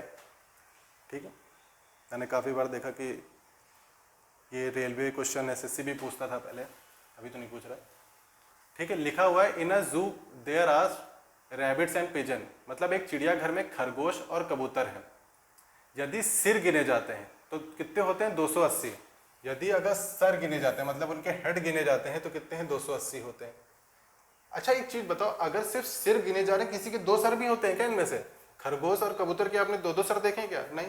तो मतलब अगर सर अगर 200 हैं तो टोटल एनिमल कितने हो गए, मतलब चिड़ियाघर में कितने लोग हैं, टोटल चिड़ियाघर में कितने जानवर हैं, या बर्ड पक्षी है ना, कबूतर भी यहाँ, ठीक है, तो कितने हैं 280 हैं, 280 हैं। ठीक, 280 चिड़ियाघर में टोटल कितनी स्पीसीज हैं, 2 हैं। ठीक है, दोनों मिला के कितने हैं 280 हैं। यदि पैर गिने जाते हैं तो 820 होते हैं। यदि अगर पैर गिने गए तो कितने हैं 820 हैं। यदि अगर पैर गिने गए तो 820 से दोनों जगह क्या चेंज है क्या, इंग्लिश में और डाटा चेंज है पूरा। देखो पहले या तो दोनों ये कर लेते हैं, यहाँ पे चलो 340 ही कर लेते हैं, यहाँ पे 340 कर लेते हैं, और अगर कितने दे रहा है 1060। ठीक, अब ये देखो, ठीक है, दोनों में डाटा में डिफरेंस था तो मैंने 1 कर दिया है। ठीक, अब लिखा है कि एक चिड़ियाघर में खरगोश और कबूतर हैं। चिड़ियाघर में खरगोश और कबूतर यदि सिर गिने जाते हैं तो 340 होते हैं। कितने हैं? 340 होते हैं। देखो किसी के सर खरगोश या कबूतर में दो दो तो होते नहीं, तो अगर 340 सर गिने गए हैं तो मतलब चिड़ियाघर में कितने कितने लोग हैं? 340 लोग ही हैं। जानवर मतलब कबूतर और पिजन मिला के, कबूतर और रैबिट मिला के, खरगोश और कबूतर मिला के टोटल कितने हैं? 340 हैं। यदि उनके पैर गिने जाते हैं तो कितने हो गए? यदि उनके लेग्स गिने जाते हैं मतलब पैर गिने जाते हैं तो कितने हैं? एक तो 1060 है। तो कबूतर कितने होते हैं, मतलब कबूतर कितने होंगे होगा, तो मतलब उस चिड़ियाघर में कबूतर कितने हैं? How many pigeons are there. ठीक है, अब ये है देखो, अब मैं कह रहा हूँ कि टोटल पिजन्स में मान लेता हूँ, टोटल पिजन्स में मान लेता हूँ एक्स मान लेता हूँ। अगर टोटल पिजन्स में एक्स मान ले रहा हूँ तो मेरा रैबिट कितना हो गया? मेरा रैबिट कितना हो गया? वो हो गया 340 माइनस एक्स। ठीक, 340 माइनस एक्स। अच्छा बताओ रैबिट के पैर कितने होते हैं और पिजन के पैर कितने होते हैं? मतलब कबूतर के कितने होंगे और खरगोश के कितने होंगे? देखो खरगोश के 4, पिजन के 2, मतलब कितने? खरगोश के 4 होंगे, पिजन के कितने? 2 होते हैं। ठीक, मतलब अगर पिजन एक्स है तो उसके टोटल पैर मिला के कितने हो जाएंगे? 2x हो जाएंगे। ठीक, 2x हो जाएंगे। और रैबिट के खरगोश के 4 होते हैं, 4 होते हैं, ये कितना हो जाए? 340 माइनस एक्स, 340 माइनस एक्स। तो टोटल रैबिट कितने हैं, खरगोश कितने हैं? 340 माइनस एक्स, और उनके पैर कितने हो गए? 4। उनके पैर 4 होते हैं और टोटल पैर मिला के हैं कितने? 1060 है ये चीज़। तो अगर मैं कहूँ यहाँ पे 2x प्लस 2x और ये 4x ब्रैकेट में खोल रहा हूँ तो यहाँ पे आ जाएगा 4x प्लस यहाँ पे कितना आ जाएगा? वो 1200, मतलब कितना आ जाएगा? 1200, मतलब कितना आ गया? 1360 आ गया। मतलब यहाँ पे कितना आ गया? 1360 आ गया, और ये कितना हो गया? 1060। ठीक, 1060 हो गया। ठीक है, अगर मैं करूँगा इनको माइनस करूँगा तो यहाँ पे 2x आ जाएगा, ये आ जाएगा -1360, और ये कितना आ गया? ये आ गया मेरा प्लस में हो जाएगा 1060। ठीक है, अब देखो यहाँ से मेरा कितना आ गया? -2x। अगर मैं 1300 में ये 1060 हटाऊंगा तो कितना हो जाएगा? ये बचेगा 300, -300 बचेगा, सॉरी, तो ये प्लस प्लस हो जाएगा, ये कटेगा, कितना आ जाएगा? x कितना आ जाएगा मेरा? 150 आ जाएगा, 150 आ जाए, 1500 बता रहा हूँ, 150 आ जाएगा। कितना आ जाएगा? 150 आ जाएगा। ठीक, तो मेरे कबूतर कितने हो गए? 150, 150। अगर मेरे कबूतर इतने हो गए तो ये कितना हो जाएगा? 190 हो जाएगा। ठीक, ये बेसिक सा था, बेसिक सा था, ये पूरा बेसिक था। ठीक, अब इसको करना कैसे, एग्जाम में कैसे करना है उस पर ध्यान देते हैं। ठीक है, आपको बेसिक समझ में आ गया होगा कि मैंने पिजन मान लिया, मैंने कबूतर मान लिया, एक्स थे, और रैबिट कितने थे? 340 माइनस एक्स, क्योंकि अगर मैं सर गिनना हूँ तो टोटल कितने हैं? टोटल जानवर कितने हो गए? 340 ही हुए। पिजन के भाई पैर 2 होते हैं, किसी ने 4 ना देखे हो, और रैबिट के 4 होते हैं, खरगोश के 4 होते हैं, और कबूतर के 2 होते हैं। ठीक है, तो अगर कबूतर एक्स है तो उनके पैर कितने होते हैं? 2 होते हैं सबके, तो 2x हो गया, और इधर 4 होते हैं, तो ये बचे कितने हैं? ये खरगोश हैं, तो उनके पैर हैं टोटल कितने? 1060 है, तो कितना आ गया? 150 आ गया। ठीक है, ठीक है, आगे बढ़े। अब जरा इनको हटाते हैं, इस तरह करना नहीं है,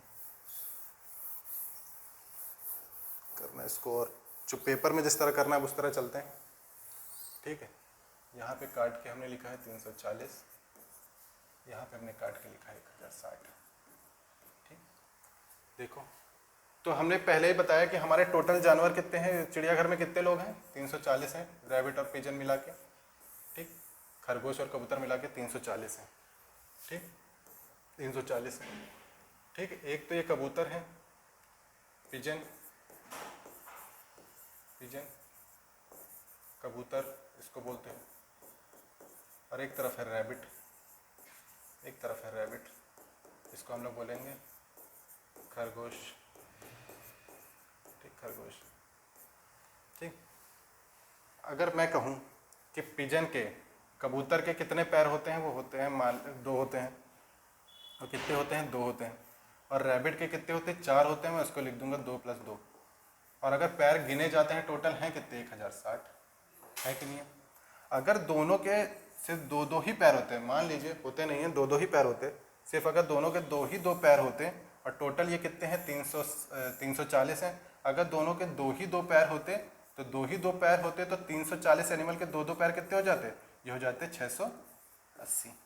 टोटल पैर कितने हो जाते, 680 हो जाते। तो इसमें 680 माइनस कर दो भाई, 680 माइनस कर दो, कितना आ गया, ये आ गया, ये कितना आ गया, ये आ गया, ये कितना आ गया, 8 8 16 होता है ना, 380 आ गया। कितना आ गया, 380 आ गया। ठीक है। अगर इन दोनों के सिर्फ दो ही दो पैर होते, इनके सिर्फ दो ही दो पैर होते तो 340 एनिमल के कितने पैर हो जाते, 680 हो जाते। और टोटल पैर हमारे पास 1060 थे तो 680, तो हमारे पैर कितने बच गए, हमारे टोटल लेग्स कितने बच गए, 380 बच गए। और वो 380 लेग्स क्यों बचे हैं, क्योंकि हमारे खरगोश के पास दो दो पैर एक्स्ट्रा होते हैं ना, मतलब 4 पैर होते हैं। हमने तो कहा था सिर्फ दोनों के दो दो ही पैर मान लिए थे, और दो दो के हिसाब से 340 जानवरों के पैर कितने हो जाते हैं, 680। पर हमारे खरगोश के पास दो दो ज़्यादा हैं, तो हमारे खरगोश के पास जब दो दो ज़्यादा हैं और टोटल पैर बचे कितने हैं, 180, तो मतलब कितना हो गया, 190। मतलब हमारे पास जो खरगोश हैं वो कितने हैं, 190 हैं। अगर हमारे पास खरगोश 190 हैं तो 340 में 190 घटाओगे तो कितना बच जाएगा, ये हो गया 150। कितना हो गया, 150 हो गया। कितना हो गया, 150 हो गया। ठीक, आसान सा सवाल था। मतलब अगर सर गिने गए तो कितने सर गिने गए, तो भाई उतने ही होंगे, दोनों के दो दो सर तो होते नहीं, तो 340। और ये पिजन हो गया, रैबिट हो गया, ठीक है, कबूतर हो गया और खरगोश हो गया। कबूतर के दो दो पैर होते हैं और रैबिट भाई साहब के 4 होते हैं, तो 2 + 2 लिख दिया। अगर दो दो पैर के हिसाब से अगर 600 एनिमल के कितने पैर हो जाते, 680 पैर हो जाते। पर हमारे पास 1060 पैर हैं और कितने पैर बच गए, 380 पैर बच गए। और ये 380 पैर क्यों बचे, क्योंकि हमारे खरगोश के पास दोस्तों ज़्यादा पैर होते हैं। दो दो ज़्यादा पैर होते हैं तो कितने पैर हैं इनके पास, मतलब दो दो ज़्यादा पैर होते हैं तो कितने खरगोश हो गए, 190 खरगोश हो गए। अगर 190 खरगोश हो गए तो 340 में 190 माइनस करोगे तो हमारे कबूतर निकल आएंगे। हमारे कबूतर ही पूछा गया था, तो हमारे कबूतर कितने हो गए, 150 हो गए। ठीक, आगे बढ़े।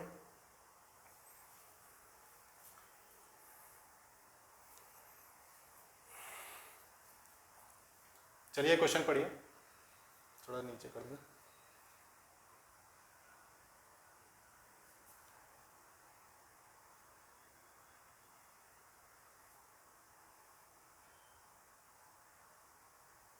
ऊपर मत जाओ भाई, ठीक है। अब क्या कह रहा है, एक कक्षा में छात्रों की संख्या में 83 1/3% लड़कियां और बाकी लड़के हैं। बहुत ज़्यादा लड़कियां हैं क्लास में। यदि लड़कों की संख्या का 60% और लड़कियों का संख्या के 80% उपस्थित हैं तो कक्षा में कुल छात्रों की संख्या का कितना प्रतिशत अनुपस्थित है। ठीक है, मतलब एक क्लास है, उसमें क्या लिखा गया है, 83 1/3% जो है वो क्या है, लड़कियां हैं। ठीक है, और बाकी बचे हुए कितने हैं, लड़के हैं। कह रहा है if 60% of the number of boys, मतलब अगर लड़कों का 60% और लड़कियों का 80% प्रेजेंट है तो बताओ एब्सेंट कितने प्रतिशत होंगे पूरी क्लास का। तो देखो भाई, पहले ही वीडियो परसेंटेज में रेशियो बताया था 83 1/3 किसका होता है, 5/6 का होता है, 5/6 होता है। कि मान लो अगर क्लास में टोटल 6 लोग हैं तो उसमें से लड़कियां कितनी हैं, 5 हैं। अगर क्लास में टोटल 6 हैं, मैं मान लेता हूँ गर्ल्स, ये हो गया, इधर आ गई लड़कियां, ये हो गया बॉयज़, लड़कियां। ठीक है, कि अगर टोटल 6 लोग हैं, 6 का 83 1/3% कितना होता है, 5। टोटल 6 है तो लड़कियां कितनी होगी, 5। और तो लड़के कितने बचे, 1 बचे कि नहीं बचे, ये रेशियो निकाल सकते हो आप। अच्छा, अब मैं परसेंटेज निकालना है सब में, तो 0 बढ़ा दे रहा हूँ, 0 बढ़ा दे। मुझे एब्सेंट का निकालना है ना, कितने लोग अनुपस्थित हैं। देखो इनमें से कह रहा है कि 60% लोग, कितने किसमें, बॉयज़ में 60% लोग प्रेजेंट हैं। 60% क्या है, प्रेजेंट है। तो 40% कितने होंगे, एब्सेंट होंगे, है ना, क्या हो गया, एब्सेंट होंगे। 40% एब्सेंट होंगे। ठीक है, अब कह रहा है लड़कियों का 80% प्रेजेंट है, लड़कियों में जो है 80% प्रेजेंट है। ठीक है, तो एब्सेंट कितने हैं 20%। ठीक है, तो बताओ यहाँ पे एब्सेंट कितने, 20% कितना होगा इसका, 50 का 20% कितना होता है, 10 होता है कि नहीं होता है, कितना होता है 10 होता है, ये तो पता ही होगा। मतलब 20% अगर निकालो, 20% का रेशियो 1/5 होता है, 50 हो गया तो कितना हो गया 50, वरना आप डायरेक्ट तो पता ही रखोगे इसको कितना होता है, आसान होता है। और बॉयज़ का 40%, बॉयज़ का 40% कितना होगा 4 होगा, 10 का 40% कितना होता है, 10 का 40% निकालोगे कितना होगा 4 ही होगा। ठीक, मतलब यहाँ पे कितने एब्सेंट हैं, यहाँ पे 10 एब्सेंट हैं और यहाँ पे 4 एब्सेंट हैं, तो टोटल एब्सेंट कितने हैं, तो टोटल एब्सेंट कितने हो गए, टोटल एब्सेंट हो गए 10 + 4 कितने हो गए 14, और टोटल मिला के हो कि स्टूडेंट कितने हो गए 50 + 1 कितने हो गए टोटल 60 हो गए। टोटल 60 बच्चे हैं क्लास में, 14/60, एब्सेंट कितने हैं 60, टोटल बच्चे कितने हैं 60, परसेंटेज निकालना है, निकालो 14×5 70/3, 70/3 69 जाता है 1/3, 69 कितना होता है 23 1/3, तो ये कितना है यही है 23 1/3, इसको करोगे तो कितना जाएगा 23 1/3% ही होगा, 69 होता है, इससे एक पहले वाला ही जाता है 69, तो कितना हो गया 23 1/3% हो गया।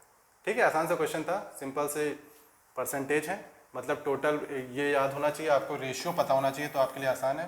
मतलब अगर टोटल 6 बच्चे हैं, 83 1/3 लड़कियां हैं, तो मतलब कितने 5 लड़कियां थी और ये 1 लड़का था, तो मैंने परसेंटेज के लिए 0 0 बढ़ा दिया कि आसानी रहे। लड़कियों में 80% प्रेजेंट हैं, लड़कियों में 80% प्रेजेंट है तो एब्सेंट कितने हैं 20%, लड़कों में 60% प्रेजेंट है तो एब्सेंट कितने हैं 40%, तो यहाँ का 50 का 20% कितना होता है 10, और 10 का 40% कितना होता है 4, तो दोनों कितने एब्सेंट हैं 14 एब्सेंट हैं, टोटल बच्चे कितने हैं 60 हैं, 50 और 10 कितना है 60 हैं, तो इन दोनों का अगर मैं परसेंटेज निकालूंगा तो कितना आ जाएगा 23 1/3% आ जाएगा। आसान सा क्वेश्चन था, चलिए आगे बढ़ते हैं।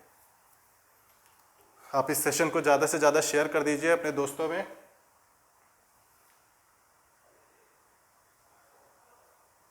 ठीक है, चलिए ये क्वेश्चन पढ़िए।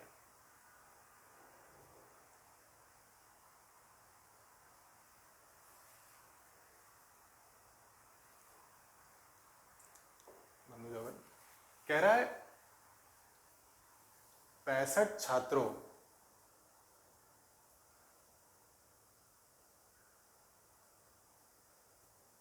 यहाँ पे 35 स्टूडेंट और 6 स्टूडेंट ईच गॉट, दोनों के डाटा में अंतर, फिर से यहाँ पे आ गया, दोनों के डाटा में अंतर आ गया, मैं यहाँ पे थोड़ा सही कर देता हूँ, पता नहीं ऑप्शन मैच करेगी नहीं, यहाँ पे मैं 35 कर दे रहा हूँ और यहाँ पे मैं कितने 6 टीचर 6 शिक्षक, परसेंटेज बराबर है प्रत्येक छात्रों की कुल संख्या का 20% और संख्या का 40, 20 और 40 वहाँ पे भी है। ठीक है, चलिए अब पढ़िए कि 6 छात्रों और 6 शिक्षकों की कक्षा में प्रत्येक छात्र को कुल छात्र की संख्या का 20% और प्रत्येक शिक्षक को कुल छात्र की संख्या का 40% मिठाई मिलती है, 40% मिठाई मिलती है, तो कितनी मिठाइयाँ थी। मतलब कह रहा है कि एक 35 स्टूडेंट हैं, स्टूडेंट कितने हैं, एक क्लास है जिसमें स्टूडेंट कितने हैं, स्टूडेंट कितने हैं 35, बच्चे कितने हैं 35, और टीचर कितने हैं, टीचर कितने हैं, टीचर है हमारे पास 6, टीचर कितने हैं 6। अब कह रहा है कि हर एक बच्चे को कितनी मिठाइयाँ मिलती हैं 20% मिलती हैं टोटल नंबर ऑफ स्टूडेंट्स का, हर एक बच्चे को कितनी मिल रही 20% मिल रही, 20% का रेशियो होता है हमारा 1/5, 20% मिल रही है कितने 20% of the total number of students, प्रत्येक छात्र को कुल छात्रों की संख्या का 20%, मतलब कुल छात्र कितने हैं 30 हैं, कुल छात्र कितने हैं 30 हैं 35 हैं सॉरी, तो कट जाएगा कितने 7, मतलब हर एक स्टूडेंट को कितनी मिठाइयाँ मिल रही हैं 7 मिल रही हैं, हर एक स्टूडेंट को कितनी मिठाइयाँ 7 मिल रही हैं। ठीक है, अब कह रहा है कि हर एक टीचर को, हर एक शिक्षक को कुल छात्र की संख्या का 40% मिल रहा है। तो देखो भाई 20% 7 है तो 40% कितना हो जाएगा, 14 हो जाएगा। ठीक, वरना आप निकाल लो 40% का रेशियो क्या होता है, 2/5 होता है। 40% का रेशियो कितना होता है, 2/5 होता है। तो किसका मिल रहा है, 40 कुल, प्रत्येक शिक्षक को कुल छात्रों की संख्या का 40%। देखो 40% का रेशियो कितना है, 2/5, और कुछ शिक्षक कितने हैं, 35 ही थे।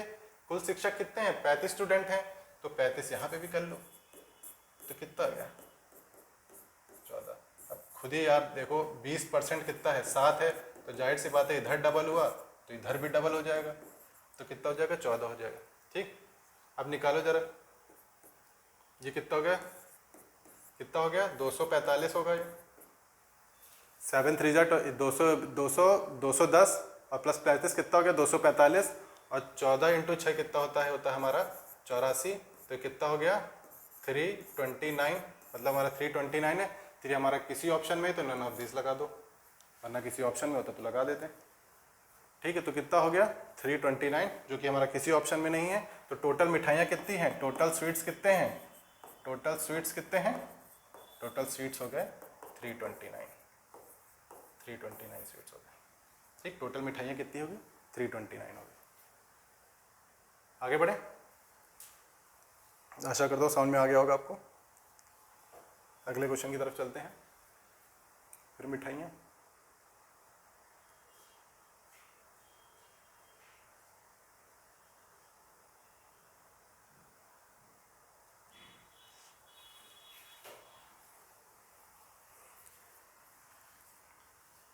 कह रहा है 405 मिठाइयाँ बच्चों के बीच समान रूप में वितरित की गई हैं कि प्रत्येक बच्चे को मिलने वाली मिठाइयों की संख्या कुल बच्चों की संख्या के 20% है। प्रत्येक बच्चों को कितनी मिठाइयाँ मिली। लिखा है 405 sweets are distributed equally among the childrens in such a way that the number of sweets received by each child is 20% of the total number of children। मतलब कह रहा है 405 मिठाइयाँ हैं, ठीक है, और हर एक बच्चे को कितनी मिठाइयाँ मिल रही हैं, हर एक बच्चे को कितनी मिठाइयाँ मिल रही हैं, टोटल बच्चों के 20% का, टोटल बच्चों के 20% का बताना है कि हर एक बच्चे को कितनी मिठाइयाँ मिली। अगर मैं मान लेता हूँ कि टोटल स्टूडेंट्स जो है, टोटल जो स्टूडेंट्स हैं, चिल्ड्रन है, स्टूडेंट्स है, जो भी है, टोटल चिल्ड्रंस कितने हैं, टोटल बच्चे कितने हैं, वो है x हैं। टोटल अगर बच्चे x हैं और हर एक बच्चे को कितनी मिठाइयाँ मिल रही है, कितनी मिठाइयाँ मिल रही है, टोटल बच्चे के हर एक बच्चे को कितनी मिठाइयाँ मिल रही हैं, प्रत्येक, क्या लिखा हुआ है ये लाइन पढ़िएगा, प्रत्येक बच्चों को मिलने वाली मिठाइयों की संख्या कुल बच्चों की संख्या के 20% है। कुल बच्चे कितने हैं, x हैं, तो इसका 20% कितना हो जाएगा, 20% का रेशियो 1/5 होता है, पर आप लिखना चाहिए तो लिख लीजिए। तो कितना हो जाएगा, x/5। मतलब अगर टोटल बच्चे x हैं तो सबको मिल कितनी रही हैं, x/5 मिल रही हैं। और टोटल स्वीट्स हैं कितने, मिठाइयाँ हैं कितनी, 405। ठीक, तो मैं यहाँ पे x² करूँगा, आप 5 इसको मल्टीप्लाई करोगे 2000, तो ये हो जाएगा 2025। ठीक, तो ये हो जाएगा 25। ठीक, तो x अगर निकालना हो तो देखिए आपको स्क्वायर पता ही होगा, 45 आ जाएगा, ये 45 हो जाएगा। देखो 45 का स्क्वायर, या तो आप ये बहुत ही ज़्यादा याद भी रखते हो स्क्वायर, आप देखो 2025। ठीक, हमेशा यहाँ पे 5 है तो 5 से तो मतलब रहेगा ही, 5 से क्या रहेगा, 5 से ही मतलब रहेगा। ठीक, 5 से ही मतलब रहेगा। और तो हमेशा 45 का क्या होता है, 45 का अगर स्क्वायर निकालना, 4 से 1 ज़्यादा कितना होता है, 5 होता है, तो 4 × 5 कितना होता है, 4 × 5 कितना, 2005। वरना स्क्वायर रूट निकालने का भी एक मेथड होता है, स्क्वायर रूट निकालने का भी एक मेथड होता है। ठीक, स्क्वायर रूट निकालने का मेथड होता है, वो मैं आपको बता देता हूँ कि देखो, अगर मैं कहूँ ये 25 के आखिरी में 25 है, ठीक 25 है, तो इसका मुझे मालूम है कि 5 से लेना देना होगा। अब ये देखो किसके स्क्वायर के बीच में, 4 और 5 के, 4 और 5 के, 4 और 5 के बीच में है। ठीक है, 4 और 5 के बीच में है, तो 5 4 20 बराबर आ रहा है, तो हमेशा ऊपर वाली वैल्यू लिख दीजिएगा, हमेशा ऊपर वाली वैल्यू लिख दीजिएगा, हमेशा क्या, ऊपर वाली वैल्यू लिख दीजिएगा। वरना इतना आसान नहीं है। 45 का स्क्वायर ये सबको पता होता है, ठीक है, ये सबको पता होता है। तो x कितना आ गया मेरा 45 आ गया। टोटल बच्चे कितने आ गए, टोटल चिल्ड्रंस कितने आ गए, बच्चे 45 आ गए। अब हमें बताना है कि हर एक बच्चे को कितनी मिठाइयाँ मिली। टोटल मिठाइयाँ थी कितनी, टोटल मिठाइयाँ थी 405, टोटल मिठाइयाँ कितनी थी 405, और टोटल बच्चे कितने हैं 45। तो यहाँ से ईच बच्चे को आ जाएगी, ईच चिल्ड्रन की मिठाइयाँ आ जाएगी, ठीक। तो 405 कितना होता है, ये होता है 410, 10 माइनस 1 मतलब 9, तो कितना हो गया 409। तो हर एक बच्चे को कितनी मिठाइयाँ मिल रही हैं, 9 मिठाइयाँ मिल रही हैं, जो कि है ऑप्शन 9। तो देखिए मैंने मान लिया कि टोटल बच्चे कितने हैं x हैं, मैंने मान लिया कि टोटल बच्चे x हैं, और हर एक बच्चे को 20% मिल रहा था, हर एक बच्चे को 20% मिल रहा है। 20% किसका, जितने की टोटल नंबर ऑफ स्टूडेंट्स हैं। तो टोटल नंबर ऑफ स्टूडेंट्स का 20% कितना हो गया, x/5। तो यहाँ पे x/5 कितना हो जाएगा 405, ठीक, 405 हो जाएगा, ठीक है। तो एक्स स्क्वायर कितना हो गया 2025। इसका आपको स्क्वायर मालूम है, वरना अभी मैंने बताया, ठीक है। स्क्वायर रूट निकालना है, आखिरी में 5 से लेना देना होगा ही, आखिरी में 5 है तो 5 तो आना ही है और कहीं से आ नहीं सकता। ये 4 स्क्वायर और 5 स्क्वायर के बीच में, इसमें तो आप मल्टीप्लाई करके भी नहीं देखते हैं, सीधे 4 उठा के नीचे लिख दीजिए 45, ठीक, सीधे 45 लिख दीजिए, ठीक। तो ये कितना हो जाए x = 45। अगर टोटल 45 बच्चे आ गए हैं, टोटल स्वीट्स कितने, टोटल मिठाइयाँ मेरे पास कितनी हैं 405 है, टोटल मिठाइयाँ कितनी थी 405 थी, और हर एक बच्चे कितने आ गए, टोटल 45 आ गए। तो कितने, हर एक बच्चे को कितनी मिठाइयाँ मिल रही हैं, 9 मिठाइयाँ मिल रही है। खाओ भाई, ठीक है, ठीक है।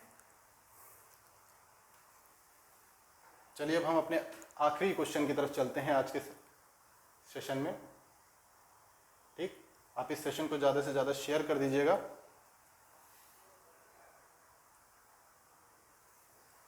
कह रहा है क्वेश्चन, इफ द न्यूमरेटर, यदि भिन्न के अंश में 200% की वृद्धि हुई है और हर को 150% तक बढ़ा दिया जाता है, ठीक है, तो इस प्रकार निर्मित नया भिन्न, इस प्रकार निर्मित नया भिन्न 9/10 हो जाता है।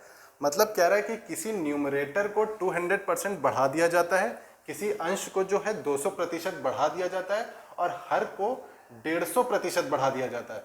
तो इस प्रकार जो नया भिन्न उत्पन्न होता है, जो नया भिन्न हो जाता है, वो कितना हो जाता है 9/10 हो जाता है, 9/10 हो जाता है। आसान सा क्वेश्चन है, करिए। तो मैं पानी पी लूँ।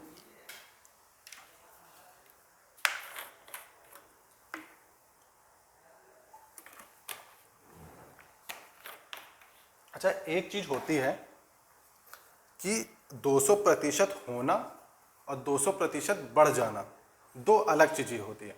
अगर मैं कह दूं कोई वैल्यू अगर 200% हो जाती है, मतलब 200% हो जाती है, अगर कोई वैल्यू x थी, अगर दोगुना हो जाती है, मान लेता हूँ, ठीक है, मतलब 200% हो जाती है, तो वो हो जाएगी 2x, मतलब दोगुना हो गई है, ठीक। अगर मैं कह दूं 200% बढ़ जाती है, तो अगर पहले x थी तो 200 बढ़ गई तो कितनी हो गई 3x हो गई।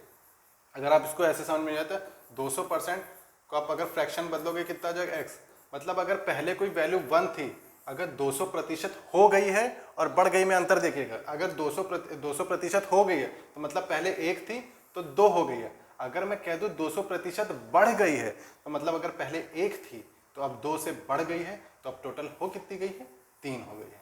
तो अंतर समझिएगा 200% होने में और बढ़ने में, ठीक है। तो देखिए कह रहा है एक तो होता है न्यूमरेटर, एक होता है डिनोमिनेटर, अंश या हर, मैं उसको ऐसे लिख दे रहा हूँ, ठीक। अगर कह रहा हूँ कि numerator of a fraction is increased by 200%, अगर 200% से बढ़ गई है, तो 200% से बढ़ गई है तो कितनी हो गई है, पहले 100% थी तो अब कितनी हो गई है 300% हो गई है, ठीक। अब कह रहा है तो डिनोमिनेटर और हर जो है वो 150% से बढ़ गया है, 150% बढ़ गया, मतलब पहले 100 थी तो अब कितनी हो गई है 250% हो गया है, और वो हो कितना गया है 9/10 हो गया है, ठीक। अब मुझे ओरिजिनल भिन्न बताना है जो मूल था। ये देखो परसेंटेज का साइन हटा दो, कोई दिक्कत नहीं है, ये हटा दो, ये हो गया, ये हो गया, ये हो गया। तो मेरा न्यूमरेटर अपॉन डिनोमिनेटर कितना आ गया 3/4, और वो कौन सा ऑप्शन है, वो ऑप्शन है आपका ए, ठीक है। आसान सा क्वेश्चन था, इसमें कुछ था नहीं। बस आपको ये पता करना था कि बढ़ने और होने में जो अंतर होता है, उससे आप ये क्वेश्चन आसानी से निकाल सकते थे। ठीक है, आशा करता हूँ आपको ये सेशन पसंद आया होगा। सेशन एंड करने से पहले मैं आपको पहले पेज पे ले चलता हूँ, जो आपको जहाँ से आपको इस सेशन की PDF मिली जाएगी, वो है ये। ठीक, आप इस चैनल को PDF के लिए ज्वाइन कर लीजिए। अगर आपको सारे इस कोचिंग में कि PDF चाहिए, या GS वाले सर NCERT पढ़ाते हैं, अगर उनकी आपको PDF चाहिए तो वो सारी PDF जितनी भी मैथ्स सब की PDF है वो आपको इस चैनल पे मिल जाएंगी। आप इस चैनल को ज्वाइन कर लीजिए, और इस चैनल की लिंक हम कमेंट्स में या डिस्क्रिप्शन में डाल देंगे। ठीक है, बाकी स्वस्थ रहिए, पढ़ते रहिए। आपकी CGL और CHSL और CPO की डेट भी आ गई है, आखिरी 1 महीना बचा हुआ है लगभग सभी एग्ज़ामों में, और CHSL में तो और भी कम। तो आप अच्छे से पढ़िए, मॉक दीजिए, बाकी आपकी प्रैक्टिस हम कराते भी रहेंगे। तब तक के लिए गुड बाय, थैंक यू।